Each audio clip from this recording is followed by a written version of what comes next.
오늘은 열왕기상 18장 39절에서부터 41절 말씀을 근거로 먹고 마시소서라는 제목으로 여러분들과 함께 말씀을 나누도록 하겠습니다. 열왕기상 18장 39절부터 41절까지 제가 읽도록 하겠습니다. 모든 백성이 보고 엎드려 말하되 여호와 그는 하나님이시로다. 여호와 그는 하나님이시로다 하니 엘리야가 그들에게 이르되 바알의 선지자를 잡되 그들 중 하나도 도망하지 못하게 하라 하매 곧 잡은지라. 엘리야가 그들을 기손 시내로 내려다가 거기서 죽이니라. 엘리야가 아합에게 이르되 올라가서 먹고 마시소서 큰 비소리가 있나이다. 아멘. 엘리야가 여호와의 제단을 수축하고 여호와께 기도한 결과 하늘에서 불이 떨어졌습니다.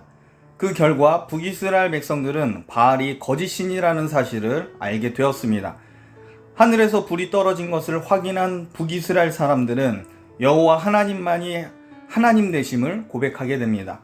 엘리야가 여호와의 제단 앞에서 하나님의 영광이 드러나기를 기도하였고 하늘에서 임한 불로 인해 이 기도가 성취되게 됩니다. 북이스라엘 사람들은 하나님의 영광을 목격한 후에 엘리야 선지자의 말에 순종하기 시작합니다. 엘리야는 북이스라엘 사람들에게 바알과 아세라 선지자 850명을 잡도록 명령합니다. 엘리야는 바알 선지자들을 잡아서 기손 시냇가로 내려가 죽입니다. 여러분, 갈멜산 대결은 여호와가 하나님이냐 바알이 하나님이냐라고 확인하는 자리일 뿐만 아니라 기근이 일어난 이 원인이 누구의 잘못에서 비롯되었는지 확인하는 자리이기도 합니다. 그러므로 갈멜산 대결은 목숨을 건 싸움입니다. 패배는 곧 죽음인 겁니다. 특히 엘리야가 바알 선지자들을 죽인 이유는 여호와의 율법을 지키는 것과 관련되어 있습니다. 신명기 13장 7절부터 9절까지 이렇게 되어 있습니다. 곧 내 사방을 둘러싸고 있는 민족 혹 내게서 가깝든지 내게서 멀든지 땅 이 끝에서 저 끝까지에 있는 민족의 신들을 우리가 가서 섬기자 할지라도 너는 그를 따르지 말며 듣지 말며 긍휼히 여기지 말며 애석히 여기지 말며 덮어 숨기지 말고 너는 용서 없이 그를 죽이되 죽일 때에 내가 먼저 그에게 손을 대고 후에 뭇 백성이 손을 대라. 하나님의 백성으로 다른 신을 섬기도록 만든 바알 선지자들의 이 죄는 분명 하나님 앞에 죽임을 당해야 할 큰 죄라고 할 수 있습니다. 엘리야가 바알 선지자를 죽인 장소는 공교롭게도 기손 시내였습니다. 열왕기상 18장 40절 오늘 본문에 보면 엘리야가 그들에게 이르되 바알의 선지자를 잡되 그들 중 하나도 도망하지 못하게 하라 하매 곧 잡은지라. 엘리야가 그들을 기손 시내로 내려다가 거기서 죽이니라. 이 본래 갈멜 근처에 있는 이 기손은 시내라기보단 강이라고 볼 수 있습니다. 폭이 100m나 되는 강인데 본문에서는 보면 시내라고만 되어 있습니다. 실제로 사사기 5장 21절에 보면 이 기손 시내에 대해서 이렇게 얘기합니다. 사사기 5장 21절에 보면 기손 강은 그 무리를 표류시켰으니 이 기손 강은 옛 강이라 내 영혼아 내가 힘있는 자를 밟았도다. 이때 당시가 사사 드보라가 활동하던 시대였습니다. 사사 드보라 때에 바락이 시스락의 철병거를 물리친 장소가 기손 강이었음을 오늘 이 사사기 5장 21절이 드러내고 있습니다. 자, 그렇다면 왜 본문에서 기손 시내라고 하였을까요? 그런데 엘리야 당시 상황에서 볼 땐 기손 시내라고 하는 이 표현이 어찌 보면 더 정확합니다. 왜냐하면 기손은 분명 강이지만 건조기나 극심한 가뭄 때에는 평상시 물이 흐르지 않는 곳이었습니다. 그러다가 우기철이 되면 갑자기 물이 불어나는데 이를 와디라고 합니다. 엘리야 시대 때는 극심한 기근 때이기 때문에 물이 거의 말라 있었을 것이며 기손강을 시내로 불러도 무방하다고 할 수 있습니다. 자, 일단 우리가 알 수 있는 것은 기손 시내, 기손 강에서 드보라 시대 때 여호와의 적인 가나안 땅 시스라의 군대가 죽임을 당한 곳이고 이제는 엘리야가 바알 선지자들을 죽인 장소가 됩니다. 열왕기상 18장 41절 본문 말씀에 엘리야가 아합에게 이르되 올라가서 먹고 마시소서 큰 비소리가 있나이다. 바알 선지자를 기손 시내에서 죽이고 난 후에 엘리야가 다시 갈멜산으로 올라갔습니다. 여기서 우리가 아합이 갈멜산의 대결을 지켜보고 있었음을 짐작할 수가 있습니다. 아합은 엘리야와 북이스라엘 백성이 바알 선지자를 갈멜산에서 잡고 기손 시내에서 죽이러 가는 모든 과정을 지켜보고 있었습니다. 하늘에서 진짜 불이 내려졌을 때 아합도 여호와 하나님께서 살아계심을 경험하였습니다. 아합 왕은 살아계신 하나님의 영광을 보고 불안하기 시작합니다.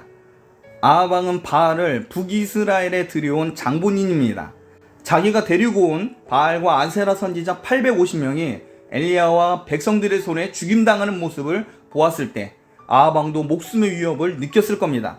아합 왕이 엘리야를 처음 만났을 때 엘리야를 향하여 이스라엘을 괴롭게 한 자여라고 호통을 친 아합 왕이었습니다. 그런데 하늘에서 불이 내려진 것을 보고 이스라엘을 괴롭게 한 자는 엘리야가 아니라 자기라는 사실을 알게 되었습니다. 아합은 초조한 가운데 두려워 떨고 있었습니다. 이때 기손 시내에서 올라온 엘리야가 아합 왕을 향해서 올라와서 먹고 마시소서라고 말합니다. 엘리야의 이 말 한마디가 아합 왕에게는 굉장히 큰 위로가 되었을 겁니다. 엘리야가 올라와서 먹고 마시소서라고 말한 이유로는 두 가지를 들 수가 있습니다. 첫 번째로는 근심하지 말라라는 겁니다. 아합 왕이 음식과 물을 먹지 않았다는 것은 걱정과 근심이 가득한다는 상징적 행동입니다. 그러므로 엘리야가 아합을 향해서 먹고 마시라는 말은 근심하지 말라라는 권면입니다. 자, 둘째로는 올라와서 먹고 마시소서라고 하는 의미는 여호와의 제단에 참여하라고 하는 초청의 의미입니다. 갈멜산에 세워진 여호와의 제단 가운데 여호와의 불이 임하였습니다. 여호와의 불이 떨어진 곳은 거룩한 장소가 되었습니다. 기손 시내에서 이루어진 심판이 끝났습니다. 이제 다시 거룩한 예배의 장소가 된 갈멜산에 온전 올라가야 합니다. 엘리야는 아합 왕에게 함께 예배의 자리로 가자고 초청하고 있습니다. 여러분, 아합 왕은 결코 하나님의 제단에 나갈 수 없는 죄인입니다. 오히려 기손 시내에서 가장 먼저 죽임을 당해야 될 죄인이 아합 왕입니다. 그런데 엘리야는 이 자격 없는 아합 왕을 살려주고 하나님의 더 큰 일을 보이기 위해서 여호와의 제단으로 올라가라고 합니다. 또한 하나님의 역사는 여기서 끝이 아니기 때문에 아합은 다시 여호와의 제단에 나가야 했습니다. 여러분, 하늘에서 불이 내려와 여호와께서 하나님이라는 사실을 드러내었지만 여전히 비가 내리지 않고 있다는 사실을 여러분 기억하셔야 합니다. 기근의 때 불은 아무 소용이 없습니다. 기근이 일어났을 때 가장 필요한 것은 비입니다. 엘리야는 하나님께서 비를 내려주실 것인데 아합 왕은 이 놀라운 하나님의 능력의 중요한 목격자로서 아직 죽으면 안 되었습니다. 여러분, 하나님은 자기 백성에게 필요한 것을 주시는 분입니다. 북이스라엘 백성이 하나님을 인정하고 말씀에 순종하고 제약을 철회하며 싸우기 시작할 때 하나님은 이길 수 있는 힘을 주시며 기근의 때를 그치시고 여호와의 단비를 내려주십니다. 엘리야는 다시 갈멜산 꼭대기에 올라가 이제는 불이 아니라 비를 내려달라고 여호와 하나님께 간구하기 시작합니다. 자, 말씀을 마치겠습니다. 하나님의 불이 엘리야의 제단에 떨어진 결과 북이스라엘 백성은 여호와 하나님만 하나님 되심을 알게 되었습니다. 우상 숭배를 조장한 아합 왕도 결코 부인할 수 없는 증거가 나타났습니다. 갈멜산 대견을 통해 바알 선지자들은 기손 시내에서 죽임을 당했지만 진짜 기근의 원흉인 아합은 죽음을 피합니다. 오히려 일방적인 하나님의 은혜와 긍휼로 여호와의 제단이 있는 갈멜산 위로 올라가도록 아합 왕은 초청받게 됩니다. 그리고 기근을 멈추시고 비를 주시는 하나님의 능력을 다시 직접 목격하는 은혜도 경험하게 됩니다. 그런데 앞으로 살펴보겠지만 이런 놀라운 경험을 아합과 북이스라엘 백성들이 경험하였지만 북이스라엘 가운데 여호와의 신앙으로 돌아가는 참된 이 회심의 사건으로 이어질까요? 엘리야는 북이스라엘 백성도 변했고 아합 왕도 변했을 것이라 생각했습니다. 그런데 여러분, 인간의 죄악은 쉽게 사라지는 것이 아닙니다.